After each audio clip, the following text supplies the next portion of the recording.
Salut à tous, c'est Darts, j'espère que vous allez tous très bien, bienvenue dans cette nouvelle vidéo et aujourd'hui j'ai décidé de vous faire 7 différences entre l'anime et le manga Dragon Ball. La première différence à noter, c'est que vous savez tous que Ginyu a échangé son corps avec Goku et que par la suite il a voulu échanger son corps avec Vegeta mais il n'a pas réussi. Et par la suite donc Vegeta a été sauvé par Goku puisque Goku lui a jeté une grenouille et donc il a été emprisonné dans le corps d'une grenouille. Alors, il y a une scène qui se passe encore dans l'anime où Ginyu échange de corps avec Bulma. Et bien, cette scène-là ne se passe pas dans le manga, tout simplement puisqu'il s'agissait sans doute d'un remplissage dans l'anime, donc une petite liberté qui a été prise par la Toei Animation. Mais de toute façon, Ginyu a quand même refini en grenouille, ce qui rendait de toute façon la scène, comme dans le manga, au final. Cette fois-ci, on se propulse dans l'arc des cyborgs avec Seventh, donc le docteur Gero, qui apparaît dans la ville qui comptait détruire. Et là, il rencontre une voiture où je pense que le conducteur avait klaxonné, je me souviens plus trop bien de l'épisode. Mais en tout cas, Dr Gero vient et lui prend au cou et le soulève à travers sa propre voiture. Et là, le truc c'est que dans le manga, la scène est assez gore puisqu'il lui déchiquette entièrement la tête. Avec la force qu'il a dans les doigts, puisque c'est quand même un cyborg, il décapite littéralement le conducteur. Alors que dans l'anime, il est juste en train de l'étouffer et il meurt de cette façon-là.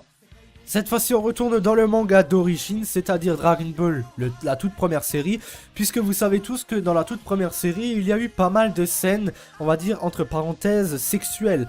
Et le fait même que Bulma y ait beaucoup compris. Donc dans une scène où ils sont tous chez Baba la Voyante afin de trouver la dernière Dragon Ball, eh bien Yamcha se bat contre l'homme invisible. Et pour cela, pour le faire révéler, eh bien Krillin décide de baisser le t-shirt de Bulma où nous voyons ses seins apparaître pour que nous avons une des scènes les plus mythiques de Dragon Ball, c'est-à-dire Tortue Géniale qui saigne du nez. Donc en fait la technique c'était que le sang gicle sur l'homme invisible pour que Yamcha puisse le voir. Mais le problème dans cette scène, eh bien c'est que dans le manga les seins sont dénudés. Donc je veux dire par là qu'ils sont très bien visibles dans la version papier, mais dans l'anime ça a été cuté au montage. On le voit descendre le t-shirt, sauf que on a tout de suite un plan qui détourne le regard. Pour les plus curieux, vous savez maintenant que le manga est moins censuré que l'anime. Attention, maintenant on va s'attaquer à 3 personnages principaux qui ont été vachement présents dans la série. Je parle bien sûr de Piccolo qui sera le premier. Donc dans la version manga, donc dans la version papier, Piccolo n'est doté que de 4 doigts. Alors que dans la version animée, il est doté de 5 doigts. Pareil pour Cell dans sa toute première forme. Dans le manga papier, Cell n'a que 3 doigts, alors que dans la version animée, il est doté de 5 doigts. Et pour finir avec Majin Buu, donc le Majin Buu mais version musclée, et bien là dans la version papier, nous avons le droit à un Majin Buu qui n'a que 1 doigt, c'est-à-dire le pouce, et le reste de sa main c'est une espèce de palme. Et dans l'anime, eh bien ils ont préféré lui mettre 5 doigts à la place de cette espèce de palme. Et pour finir, on va partir avec le mème de Vegeta. Vous connaissez tous le It's Over 9000.